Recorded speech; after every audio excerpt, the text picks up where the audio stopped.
Fala galera, eu sou Rodolfo Kapler, do canal de Piracicaba, e este é o CULT. Muito mais que um programa, o CULT é um espaço de divulgação de ideias e de personalidades ligadas às artes, à cultura, ciência e tecnologia. E para a conversa de hoje, nós recebemos uma pessoa muito especial e muito importante no debate público. Eu estou falando do Andrei Venturini Martins, que é filósofo, ele tem doutorado em filosofia, é também pesquisador do Laboratório de Política, Comportamento e Mídia da Fundação São Paulo, o LabOPUC, e está lançando o seu mais novo livro, Joaquim Nabuco, um abolicionista liberal do Brasil. Tudo bem, professor? É uma alegria recebê-lo aqui no CULT. Eu que agradeço, Rodolfo, é um prazer estar aqui e parabéns pelo espaço cultural. Muito bom. Professor, eu quero começar a nossa conversa fazendo uma pergunta que é uma pergunta acho que muita gente deseja fazer quando encontra pessoas como você, filósofos, né? Por que o senhor escolheu a filosofia, escolheu esse ofício, né, de filósofo, que não é algo muito comum no Brasil, né? E eu vi também que você fez o seu doutorado, né, a sua tese de doutoramento em Blaise Pascal, né, fazendo uma análise do homem sem Deus. Então a primeira pergunta é por que filosofia e a segunda é por que Pascal? Essa é uma boa pergunta, viu, Rodolfo, porque me faz lembrar um pouquinho das origens, né, como tudo começou. Eu lembro que quando eu tinha 19 anos de idade, eu entrei em contato com um grupo de seminaristas de Curitiba, seminaristas católicos, né, que estão estudando filosofia, teologia, para depois se tornarem padres e tal. E eu lembro que eram jovens que estudavam muito e gostavam muito de filosofia, e nessa conversa que eu tive com eles, eles levantaram algumas perguntas que eu nunca tinha parado para pensar. Então, por exemplo, se Deus é bom, por que que ele não elimina a tortura existente no mundo? Se Deus é onisciente e já sabia de todas as atrocidades que aconteceriam no mundo, por que mesmo assim ele criou o homem? Né? Então, veja, todas essas perguntas convergiam para um outro problema, que é justamente a origem do mal. Se Deus é bom, por que que o mal existe? Então, veja que essas questões, elas me encheram de entusiasmo, né? Me encheram do desejo de investigar, de pesquisar. E aí eu fui fazer filosofia. E fui fazer filosofia numa faculdade que era próxima da minha casa, chamada FAI, Faculdades Associadas Ipiranga.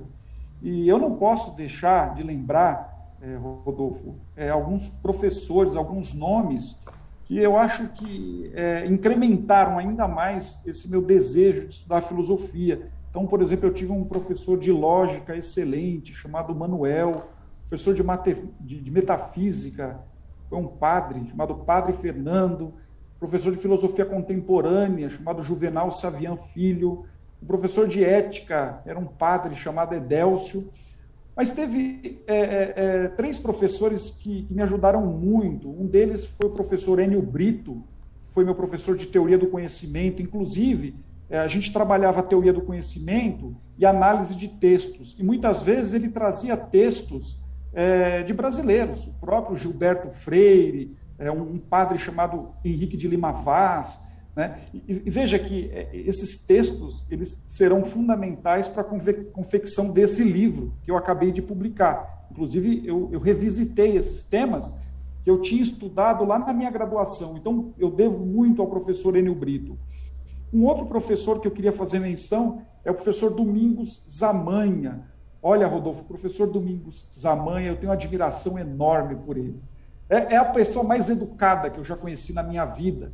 E ele é um profundo conhecedor de línguas e de filosofia e teologia. É uma pessoa que tem uma capacidade de leitura, absorção e transmissão que eu sempre fiquei embasbacado com tudo isso.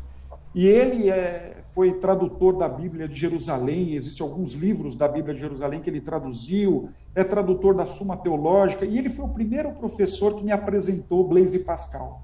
Então, eu fiquei super entusiasmado depois da aula que eu tive com ele. E aí, nessa mesma faculdade, tinha um professor, que é o professor Luiz Felipe Pondé, que é um especialista em Pascal. Então, eu fiz essa aula com o professor Zamanho, depois eu fui ler o texto do professor Luiz Felipe Pondé, e veja, foi aí que abriu, né, um universo vasto de leituras, né, do próprio Pascal e de autores do século XVII. O professor Pondé me convidou para participar do núcleo de pesquisa dele, e aí eu me aproximei da PUC, né, no lugar onde o professor Pondé era professor, fiz o meu mestrado em Pascal, né, sob a orientação do professor Luiz Felipe Pondé, e também, sob a orientação do professor Luiz Felipe Pondé, eu fiz o meu doutorado também em Pascal, na PUC. Então, esse foi o meu itinerário. Agora, é claro que... Você é um especialista em Pascal.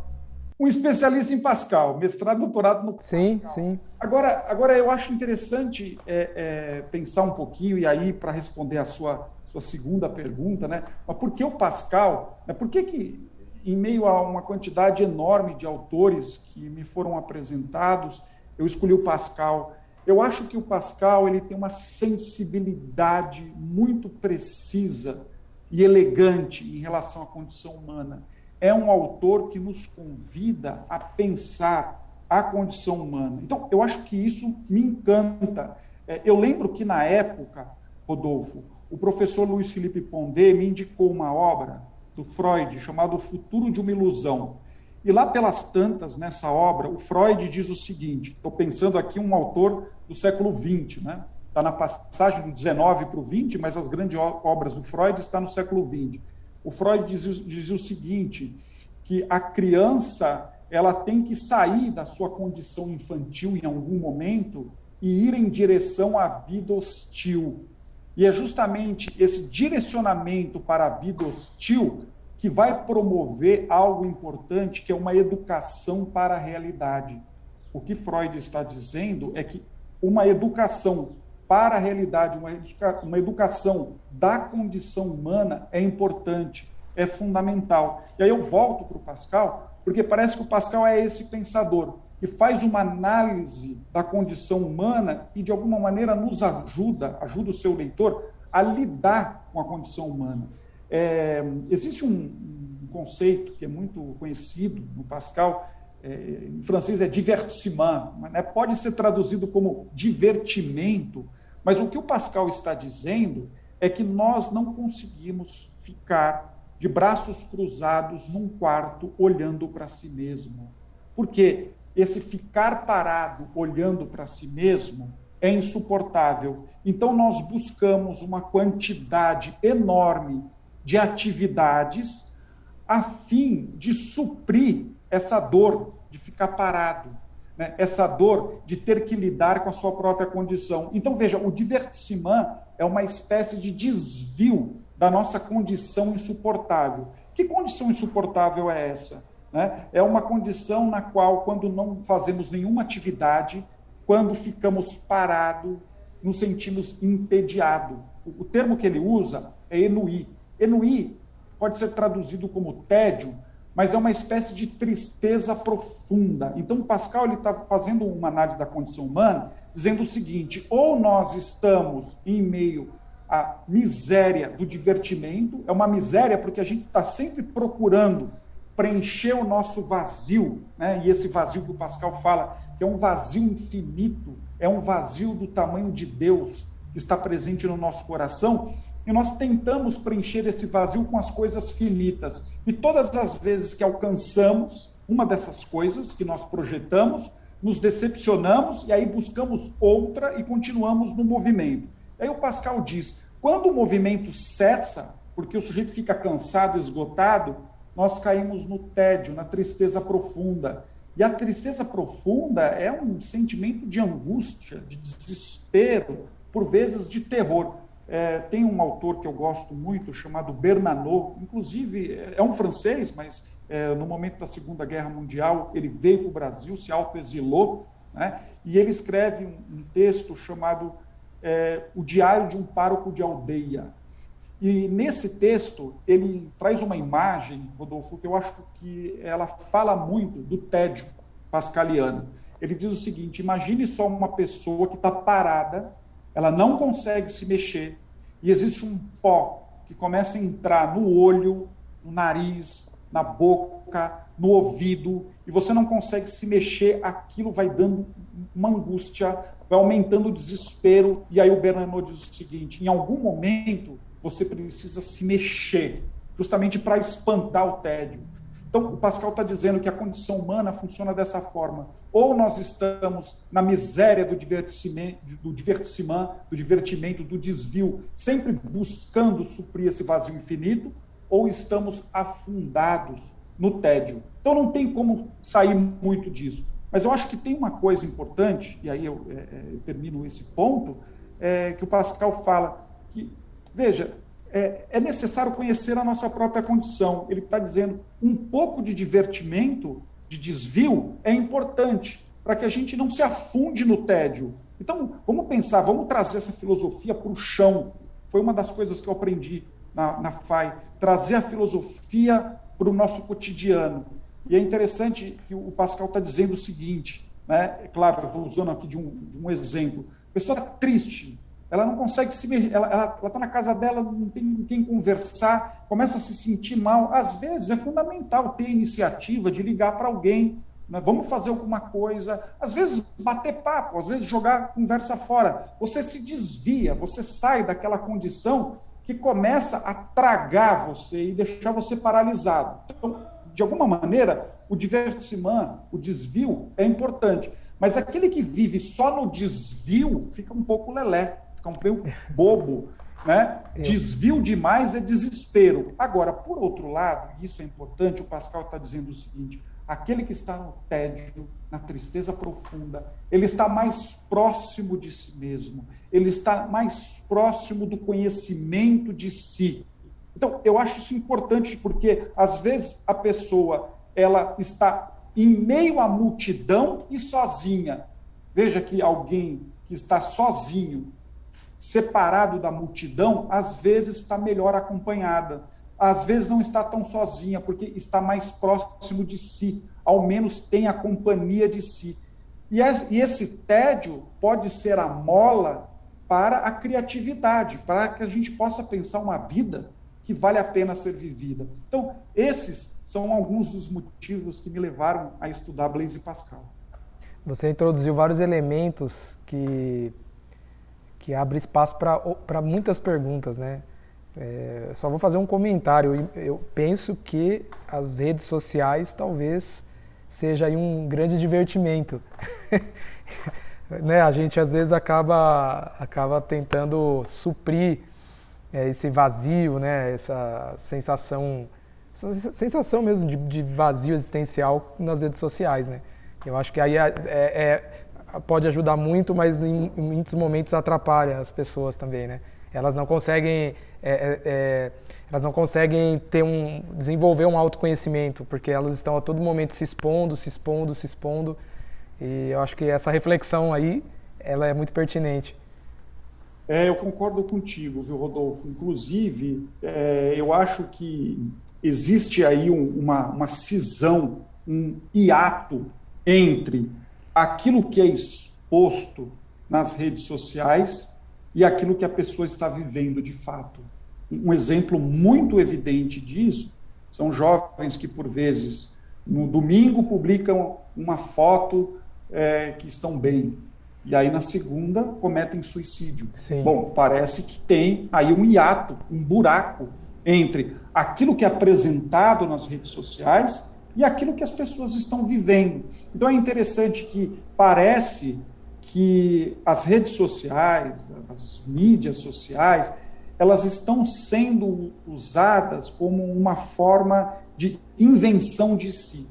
Então, veja, na mídia social eu consigo inventar uma imagem de mim, uma imagem que eu gostaria de ser e uma imagem que atrai a atenção das pessoas. Eu acho que aí, veja, a atenção das pessoas passa a ser um elemento importante na configuração dessa imagem. E aí a pessoa vive para essa imagem. Até aí, veja, eu estou falando de máscara, estou falando de hipocrisia. Estamos nos tornando marqueteiros. Eu acho que o marketing tomou conta. Eu acho que o marketing tomou conta, né, do nosso século. A pessoa está a todo tempo... as redes sociais pedem isso da gente. Que você faça propaganda de alguém ou de si mesmo. Então você está todo tempo fazendo propaganda de si mesmo, não é? Ou de alguém, né? Então não tem outra alternativa a não ser a propaganda, ou esse marketing. Eu acho que eu tenho uma definição muito própria de marketing. Eu acho que o marketing é uma forma de mentir de forma organizada e monetizar a mentira. É como eu penso o marketing. Agora, veja, eu não tenho problema nenhum com as redes sociais, mesmo porque o problema está no uso que se faz dela. Por exemplo, alguém que projeta uma imagem de si, que inventa uma imagem de si, e essa imagem é descolada da sua vida, né, do seu cotidiano. Veja, eu não vejo isso como um problema, se ela vive bem assim. O problema, do meu modo de pensar, é quando a pessoa inventa uma imagem de si e ela começa a acreditar que ela é aquilo que ela inventou. Ou seja, ela criou uma máscara, mas ela esqueceu que ela criou essa máscara. E aí ela começa a viver para a máscara, viver em função da máscara. Às vezes eu vejo pessoas relatando que por vezes passam o dia inteiro para conseguir uma foto que ela considera ideal para colocar numa mídia. Sim. Então a pessoa vive conectada, ela vive virtualmente. A consequência disso, pelo menos é o que as estatísticas vêm mostrando, é de uma juventude muito infeliz. Tem uma autora que você conhece, que é a Jean Twenge. Ela Sim. tem uma obra chamada E-Jean, né, que é a geração internet, e ela fala que essa geração de centennials, que é a geração que nasceu com um smartphone na mão, né, é uma geração que nasce em 1995, ano que a internet passa a ser comercializada. Em 2007 é publicado o primeiro iPhone, em 2010 o iPad. Então é uma juventude que nasce com o celular na mão e onde ela vai, ela carrega o celular. Então é uma juventude presente virtualmente, conectada e infeliz, pelo menos é o que os dados vêm mostrando, que essa juventude, nela vem se formando uma das maiores crises, né, espirituais ou psicológicas. De saúde mental. Da saúde mental. Então, veja, eu acho que é alguma coisa que os pais eles precisam ficar atentos. Por exemplo, vamos pegar uma criança, sei lá, um menininho, 1, 2 anos de idade. Eu falo isso que eu tenho, meu filho tem 1 ano e 8 meses, né, pequenininho. Veja, se nessa idade eu coloco um celular na mão dele, veja, muitas experiências sensoriais que ele poderia fazer, aprender a correr, perceber a textura, mexer na terra, o cheiro, mexer na terra, ele deixa de fazer para ficar olhando para uma tela, porque a tela ela tem uma coloração que hipnotiza a pessoa. Alguém pode dizer o seguinte, mas olha só, Andrei, em algum momento ela precisa aprender a mexer com essa tecnologia. Eu concordo, mas veja, qualquer idiota sabe mexer nisso.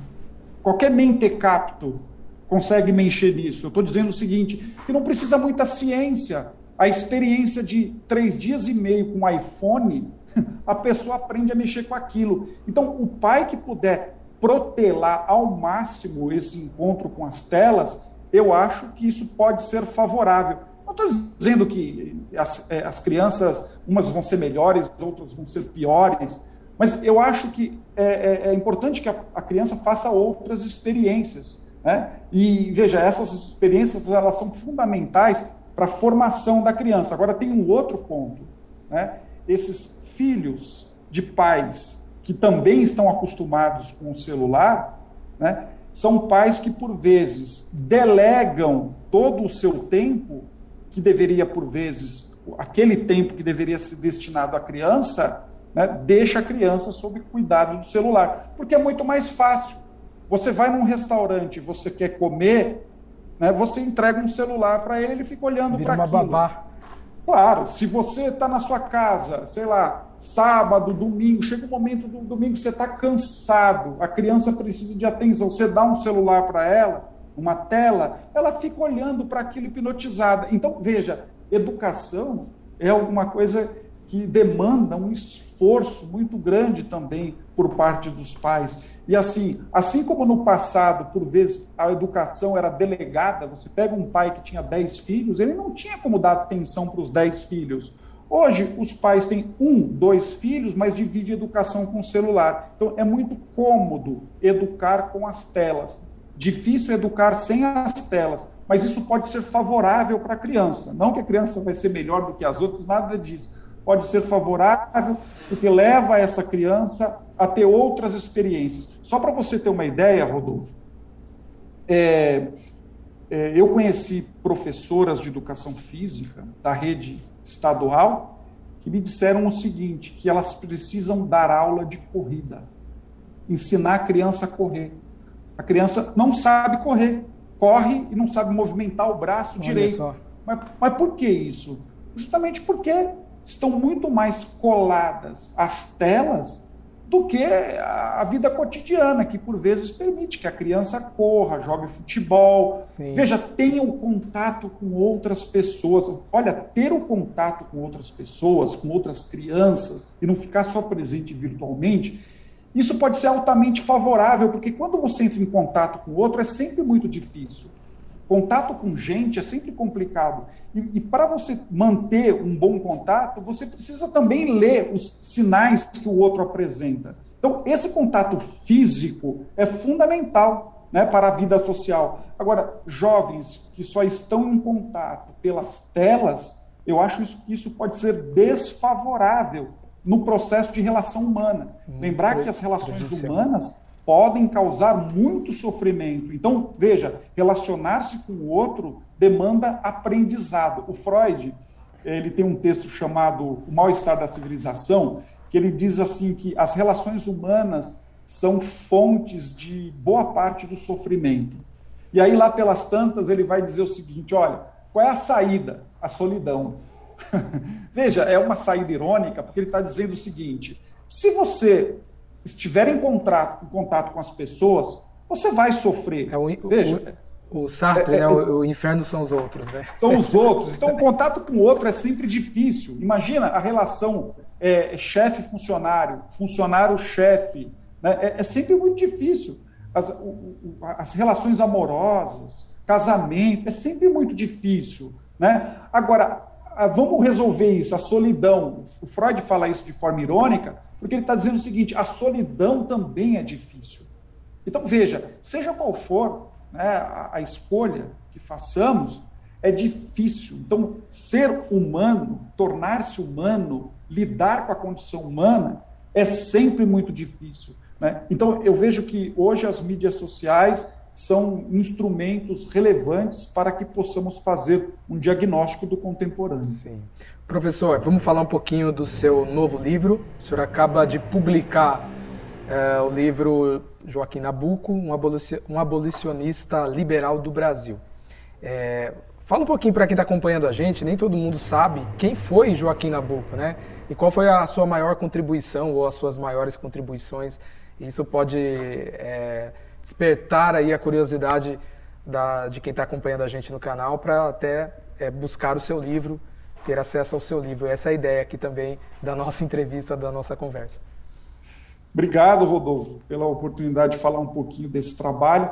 Foi um trabalho de pesquisa que durou quase 6 anos, 5 anos e mais um pouquinho. E veja, primeiro eu acho importante falar sobre o título dessa obra, né? Eu chamei o texto de Joaquim Nabuco, um abolicionista liberal do Brasil. Porque, veja, na leitura do Nabuco, eu entendi, né, que o Nabuco diz o seguinte, que a abolição da escravatura, pensar que o Joaquim Nabuco é um pensador que nasce em 1849 e morre em 1910, então ele está naquele momento, né, de grandes mudanças, né, em função também do movimento abolicionista, o 13 de maio, a República. Então, ele está nesse momento da história, nessa passagem do século XIX, né, para o século XX, né, e o Joaquim Nabuco, nos seus textos, ele mostra o seguinte, que a abolição não seria não favoreceria exclusivamente o escravizado, mas todo o Brasil seria favorecido. Então, é nesse sentido que eu sublinho Joaquim Nabuco, um abolicionista liberal do Brasil. Parece que, de fato, todo o Brasil foi beneficiado. Mas, é claro, a gente poderia pensar um pouquinho quem foi Joaquim Nabuco, né? Essa eu acho que é uma pergunta interessante, porque, veja, é claro, ele tem uma vida atribulada, foi deputado, foi embaixador, mas se eu tivesse que responder essa pergunta numa única frase, Rodolfo, eu diria o seguinte: Joaquim Nabuco foi um abolicionista completo. Né? E eu justifico. O abolicionismo no mundo, ele surge num momento da história em que há um período de grande modernização, então, ferrovias, telégrafo, as máquinas a vapor, né? E um momento de grande sensibilidade humanística. Então, por exemplo, aquilo que antes era considerado algo normal do cotidiano passa a ser fruto de horror das pessoas. Por exemplo, o marido bater na esposa, o pai bater no filho, né? Então, tudo isso passa a ser visto como algo que não se pode fazer. A violência do homem contra o animal e, por consequência de tudo isso, a escravização. Então, veja, os movimentos abolicionistas, eles surgem em sintonia, né, com esse discurso de modernização e essa sensibilidade humanística.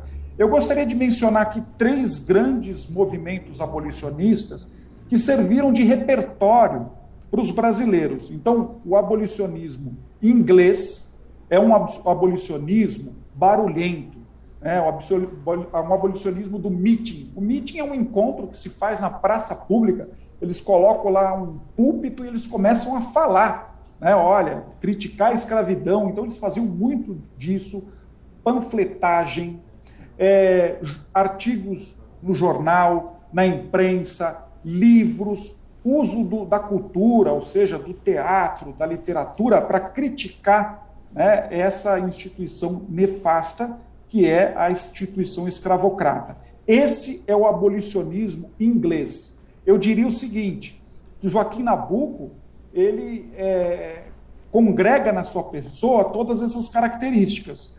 Por quê? Foi alguém que fez meetings, né, inúmeros meetings, por exemplo, na sua campanha, em 1884, campanha para deputado, ele fez inúmeros discursos em Pernambuco contra a abolição. E em um desses encontros ele dizia o seguinte, aspas, acabar com a escravidão não nos basta, é preciso acabar com a obra da escravidão. Veja, eu não vejo essa frase como algo do passado, eu vejo essa frase como algo do presente. Né? O Joaquim Nabuco está dizendo que não adianta acabar com a escravidão, ele fala isso em 1884, ou seja, a abolição ainda não tinha acontecido.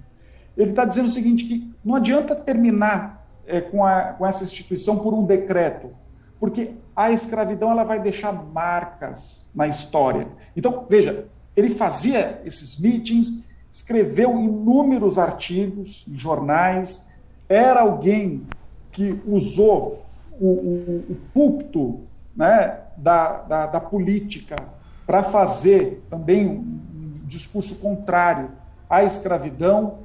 Então, veja, ele foi alguém que usou esse repertório do abolicionismo inglês-americano.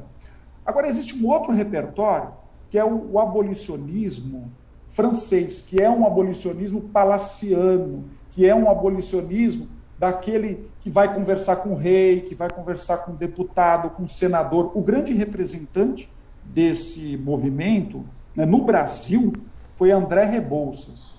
André Rebouças foi um negro, né, que sempre viveu como branco, né, como se fosse, ele era indiferente à sua cor. E aí, quando ele vai para os Estados Unidos, representando o Brasil, em Nova York, ele tenta encontrar um hotel, um lugar para ele ficar, ele não consegue justamente porque ele era negro. E aí teve que ter uma intervenção do governo brasileiro para que ele conseguisse um hotel, e foi dito o seguinte: olha, a gente consegue o quarto para você, você não vai dormir na rua, mas você tem que fazer todas as suas refeições no quarto. Veja, quando ele passou por essa situação, ele passa a se preocupar com a abolição. Então, veja, é alguém que tinha um contato muito grande com o imperador, com a política. E veja, Joaquim Nabuco, nele também está encarnado esse repertório do abolicionista francês, porque ele foi um deputado.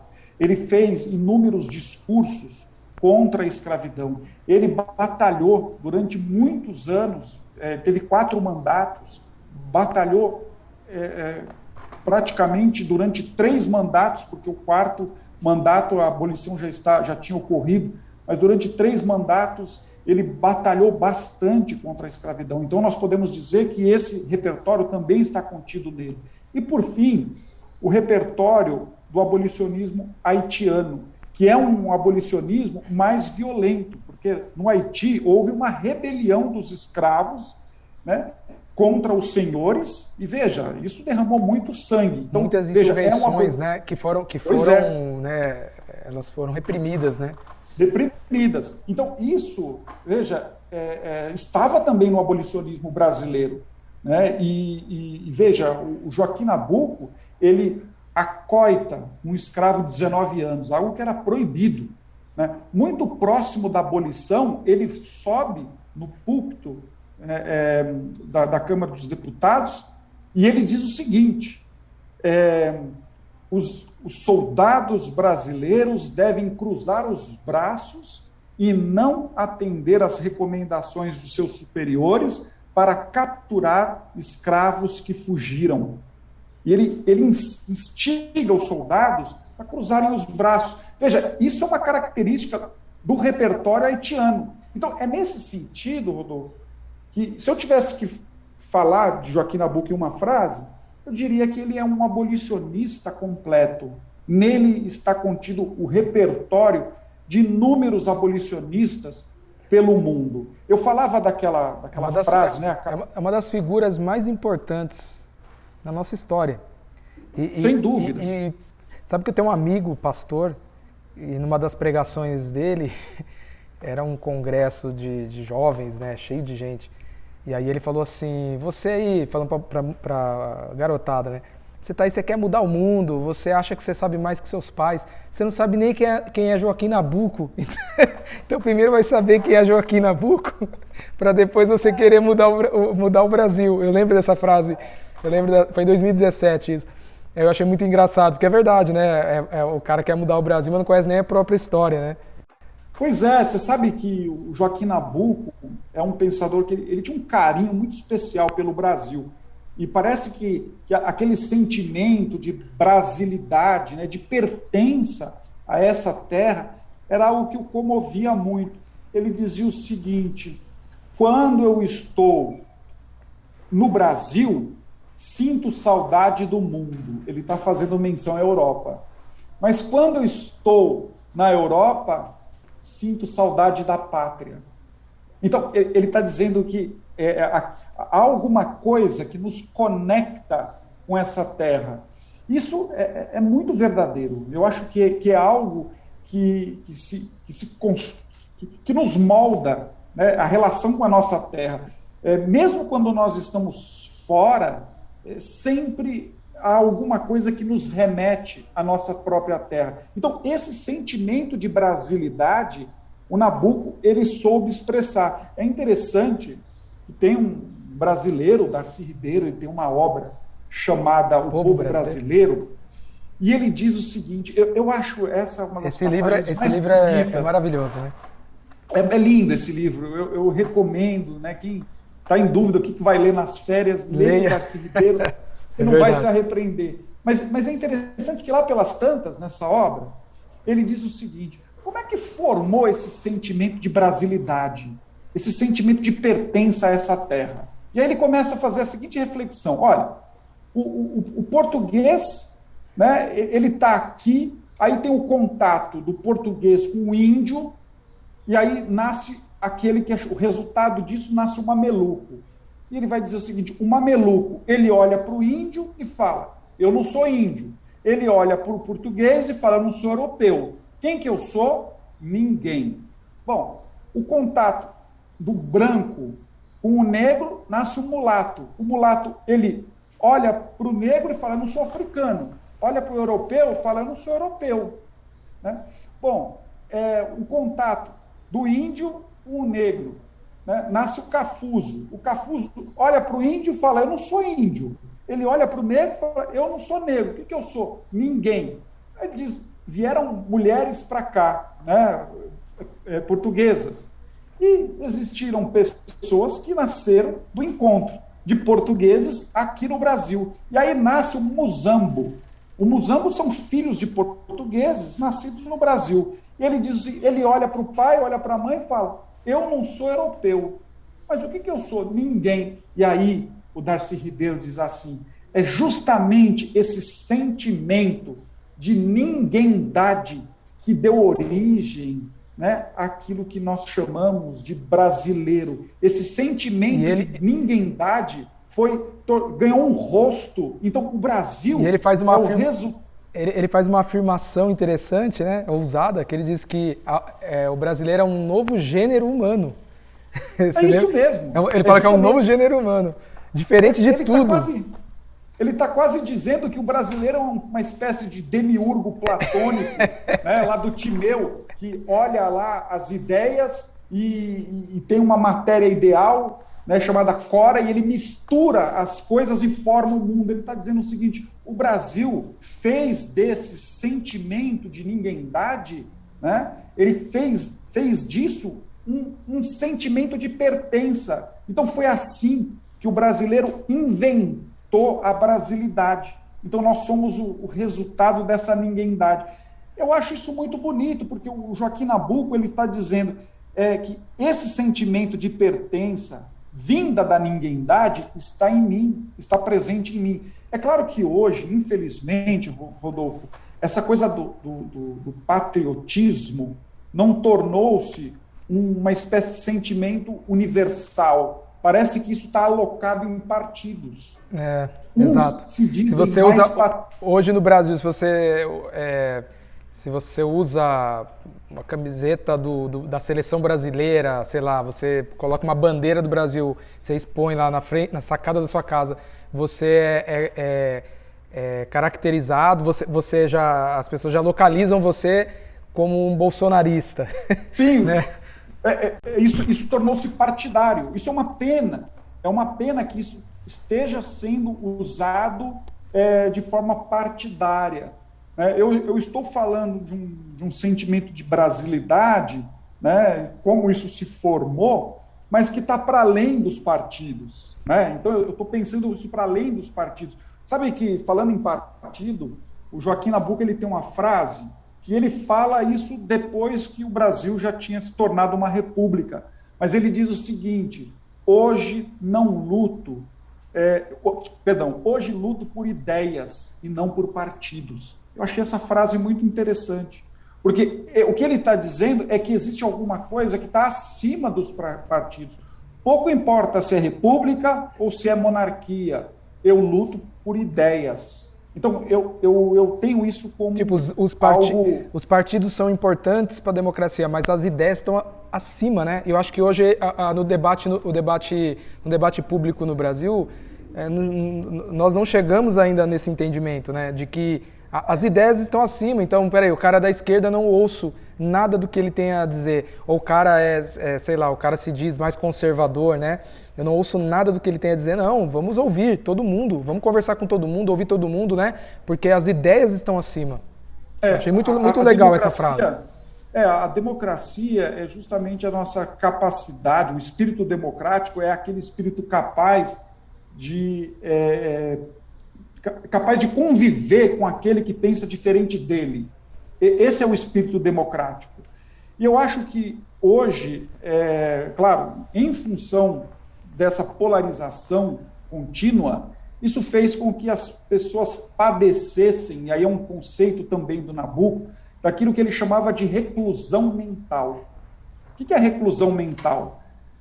Hoje usa-se muito o termo bolha, mas a reclusão mental é justamente você adentrar a um sistema político ou religioso, ou qualquer forma de descrição e organização do mundo, e essa forma de descrição e organização do mundo, seja política ou religiosa, ela é absolutizada, de tal maneira que todo aquele que critique isso é sempre visto como um inimigo. E aí o efeito colateral, né, da crítica é sempre o ódio. Então ninguém pode me criticar, porque ao me criticar, terá como efeito colateral, como reação da crítica, o ódio. Então veja, quando você escuta aquilo que o outro está falando como ameaça, você também reage ameaçando. E aí, veja, não há debate, não há discussão, há uma guerra. Hoje tem um termo que está na moda, daqui uns 5 anos isso termina, mas está na moda o uso guerras de narrativas. Né? Hoje é a moda, mas é justamente isso. Né? Hoje um político que saiba usar bem as mídias sociais, ele consegue captar o ódio das pessoas, ele percebe para onde, né? Ele percebe onde está o ódio, ele consegue reunir esse ódio e apontar esse ódio para o inimigo político dele, direcionar esse ódio para o inimigo político dele. E quando ele consegue direcionar esse ódio para o inimigo político dele, ele ganha a eleição. Eu costumo dizer o seguinte, para ganhar a eleição hoje, o sujeito precisa de 2 coisas, não precisa nem de uma proposta política. Ele precisa captar o ódio e ele precisa direcionar esse ódio para o seu inimigo. Mesmo que ele não apresente proposta nenhuma, ele ganha a eleição. Infelizmente, ninguém está afim de escutar proposta. As pessoas estão afim de votar, né, justamente em alguém que impeça aquele meu candidato que eu odeio ganhar. Seja ele qual for. Sim. Aí, cada um tem o seu tótem político, né? É verdade. Cada um tem o seu Deus político. Né? Mas, infelizmente, o voto ele está sendo feito dessa maneira. Então, isso fala, né, de um país que está polarizado, de um país em que as pessoas vivem essa reclusão mental, que é uma bolha de ódio. Né? O ano que vem, Rodolfo, nós teremos um ano bem complicado com as eleições. Né? Quando chega a eleição, parece que o ódio fica... Fica a flor da pele. Então, eu acho que o ano que vem vai ser um ano isso fica bem... a gente consegue... Fica perceptível nas redes sociais, né? Parece que os embates se tornam mais frequentes, né? Quando chega em ano de eleição. Professor, a gente... Quer concluir? Eu só queria indicar um livro que eu acho muito interessante, de um pensador italiano chamado Da Empoli, mas o livro chama-se Engenheiros do Caos. Esse é um livro muito bom, que ele vai tentar fazer um diagnóstico como a política vem funcionando nas redes sociais, o quanto a tecnologia é usada como mecanismo de manipulação das opiniões. Eu acho que é um texto que vale muito a pena ler. Né? O nome dele é Da Empoli, né? Engenheiros do Caos. Vale muito a pena. Muito obrigado pela recomendação.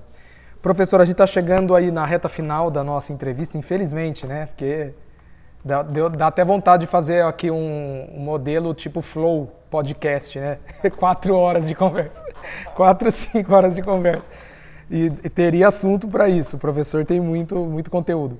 Mas vamos nos direcionar aqui para o final, né? Para o encerramento.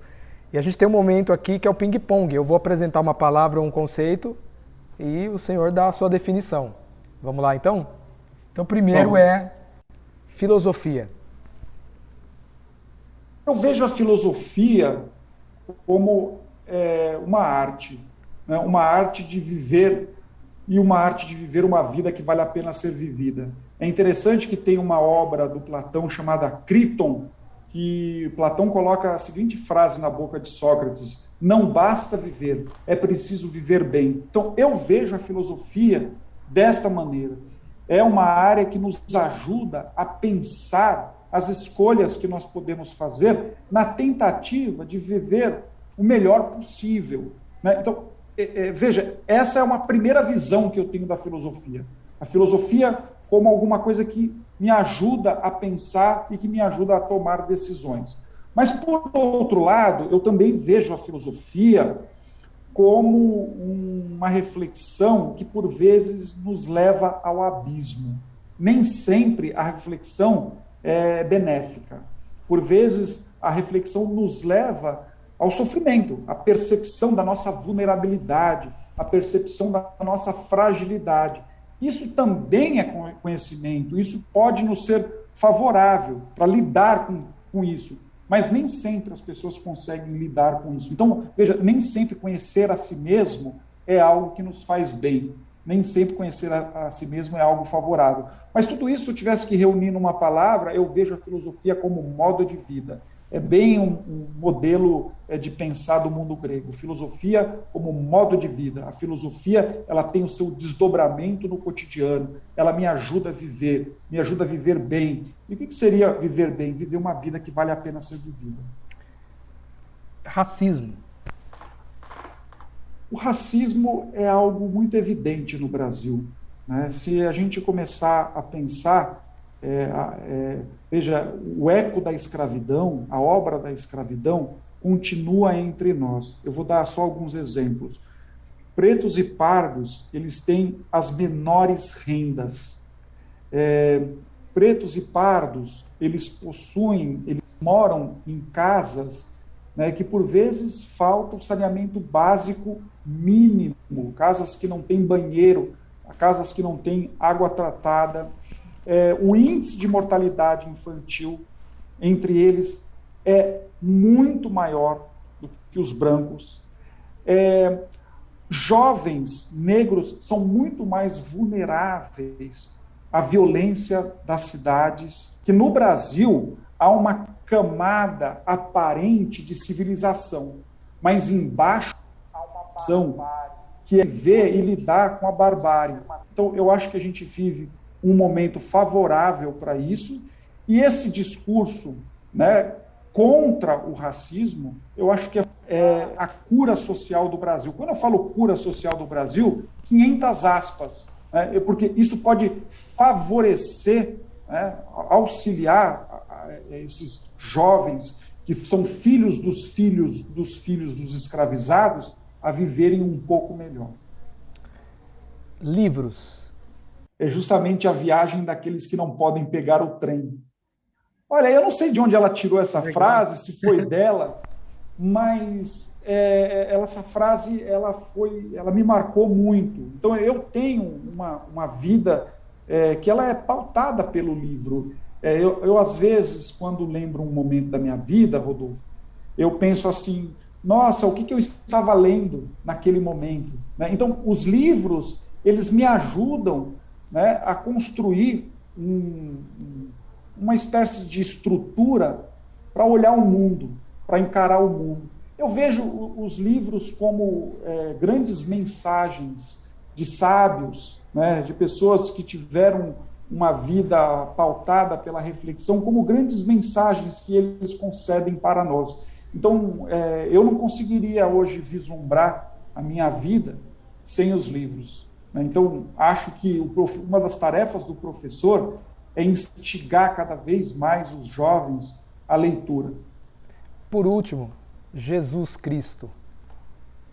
Jesus de Nazaré. Olha, é interessante porque eu fico pensando se um dia eu saísse por aí para ir até a padaria, né?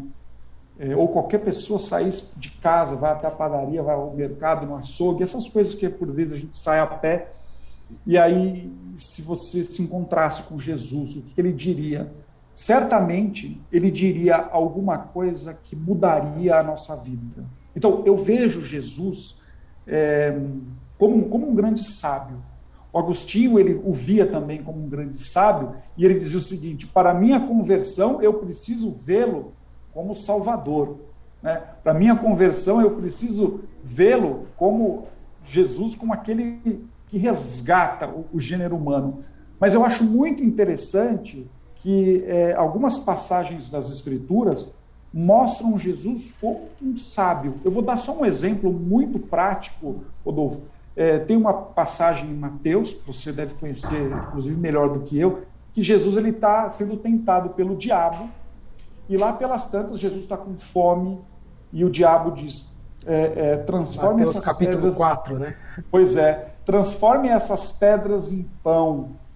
E aí Jesus diz o seguinte: o homem não vive somente de pão, mas de toda a palavra que sai da boca de Deus. Veja, para mim isso é uma aula de filosofia. Logos. A gente se alimenta do Logos. Sim, a palavra, ele está dizendo o seguinte: não basta viver, é necessário viver bem. E viver bem significa eu preciso de sentido, eu preciso conceder sentido para a existência. Então, a palavra, o Logos, é algo que ordena a minha vida. É interessante que, para os cristãos, Jesus é o Logos, mas é diferente do Logos grego, porque para o cristão, Jesus é o Logos que se encarna, é um Logos que é amor, porque vem ao encontro do homem. Então, veja, eu vejo Jesus como um grande agente transformador, aquele que verdadeiramente deseja ser cristão ou seguir o mestre, tem a sua vida transformada, radicalmente transformada. Então, vejo Jesus como um grande sábio, um grande mestre. É interessante, e aí só para finalizar, que me veio uma imagem na cabeça, Rodolfo, que nos sarcófagos do século IV, V, Jesus aparecia em cima dos túmulos como um mestre ensinando aos seus discípulos. Então, veja, fica uma mensagem aqui, mesmo aquele que não se interessa por religião, mesmo aquele que não se interessa, não é cristão, vale a pena esse encontro com a literatura bíblica, justamente porque a literatura bíblica me convence que lá existe um bolsão de sabedoria importante. Então, nesse sentido, são livros que valem a pena percorrer. E não tem como entender minimamente de literatura, artes, música, sem ter uma noção bíblica, né? Eu acho que quem não lê a Bíblia, o cara, mesmo sendo ateu, sendo de outra religião, a Bíblia, né, o cara tem que ler, se o cara quer ter um conhecimento um pouco mais aprofundado das coisas, né? Professor, tem uma sabedoria ancestral ali, sim. Tem uma sabedoria ancestral.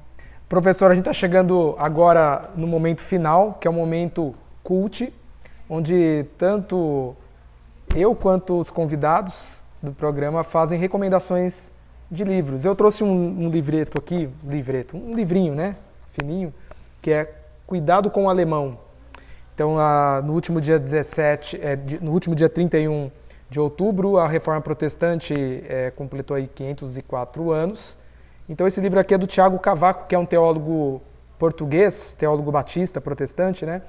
E é um cara que conhece muito a obra do Martinho Lutero, e ele escreveu esse livro dedicado ao pensamento do Martinho Lutero. Cuidado com o Alemão, são 3 dentadas que Martinho Lutero dá à nossa época. A primeira dentada é a maldade, ele fala do conceito, entendimento de Martinho Lutero em relação à corrupção do ser humano.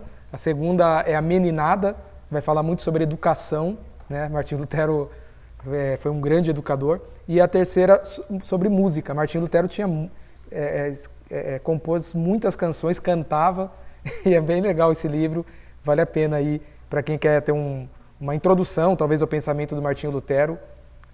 Cuidado com o Alemão. Agora é a vez do professor. Então, fico muito feliz com essa sua indicação, e lembrar que o Martinho Lutero foi um excelente agostiniano, né? E aí veja que é alguém que soube retomar muitas das questões que o Agostinho trabalhou, principalmente na discussão sobre a graça com o Pelágio, lá no início do século V. Então, parabenizo por essa indicação e muito obrigado, viu, Rodolfo? Não conhecia essa obra, mas eu gostaria de indicar um livro de um antropólogo americano chamado Ernest Becker. A obra é A Negação da Morte. Essa obra é muito interessante porque o Ernest Beck ele diz o seguinte, que o homem ele vive uma espécie de paradoxo. E que paradoxo é esse? Nós temos a capacidade de pensar a possibilidade de vivermos eternamente. Isso do ponto de vista simbólico. Nós podemos, pelo menos, imaginar a possibilidade de viver eternamente. Porém, estamos alocados em um corpo que se desmancha, que se dissolve. E aí ele vai dizer o seguinte, é muito difícil contemplar isso, porque o homem não só vive, né? O homem sabe que vive e o homem sabe que morre. Então, veja, isso o Ernest Beck fala, é muito difícil. Então, o que nós precisamos fazer? Como nós não suportamos ficar o tempo todo olhando para a morte, então há uma necessidade de negar a morte, de se desviar da morte. E como nós fazemos isso? Por meio das atividades culturais. Então, a cultura, uma pessoa escreve um livro, né? Ele passa, o livro fica. Então, é uma forma de você superar a morte do ponto de vista simbólico. Então, por que há uma corrida tão grande em apresentar, por vezes, obras de arte? Porque uma obra de arte é uma forma de permanecer vivo, pelo menos na memória de toda a posteridade. Então, ele está dizendo o seguinte, que a negação da morte pode ser o trampolim para a produção cultural. É um texto que ganhou, o Ernest Becker ele ganhou o prêmio Pulitzer em 1974, então é um texto que é de fácil acesso, uma leitura gostosa de se fazer, é um livro duro, né, do ponto de vista existencial, mas que vale muito a pena percorrer. Muito obrigado, professor, pela recomendação. Quero também te agradecer pela aceitação do convite, por ter disponibilizado aí esse tempo para falar com a gente. Tenho certeza que quem nos acompanhou, quem está nos acompanhando agora, quem vai nos acompanhar depois, né? O programa está aí no canal, no nosso canal, vai ser muito edificado aí com tudo que foi falado, né? Com todos os temas que foram abordados. Muito obrigado mesmo de coração, professor. Espero que essa seja a primeira de outras entrevistas, né? Que você possa participar com a gente. Quem sabe aí uma entrevista presencial, né? Mais para frente. Vai ser um prazer. Deixo aí a recomendação mais uma vez do seu livro para a galera que nos acompanha. Então, Joaquim Nabuco, um abolicionista liberal do Brasil. Vale a pena, você procura na Amazon, enfim, acho que em todos os... você vai achar aí nos sites, né? Nos sites que vendem livros também. O livro está acessível. Tem alguma última palavra aí, professor? Eu só tenho a agradecer, Rodolfo, porque você sempre produzindo espaços culturais e eu fico sempre muito feliz porque você me chama, né? Nós já fizemos uma live agora no seu programa. Eu fico muito feliz e parabenizo você mais uma vez pelo espaço cultural. Muito obrigado por me chamar. Obrigado, eu que agradeço mais uma vez. Então a gente chega ao fim de mais um Cult e quero já deixar o convite para o próximo sábado para você participar aqui, acessar o nosso canal. E tem sempre conteúdo novo saindo. O Cult é todos os sábados, meio-dia. E eu quero também desafiar você a se inscrever no nosso canal, o canal de Piracicaba. Você pode se tornar um inscrito do nosso canal. Também deixa um like, ative o sininho das notificações para você receber aí dos novos conteúdos que estão saindo pelo canal de Piracicaba. Valeu, galera, e até a próxima.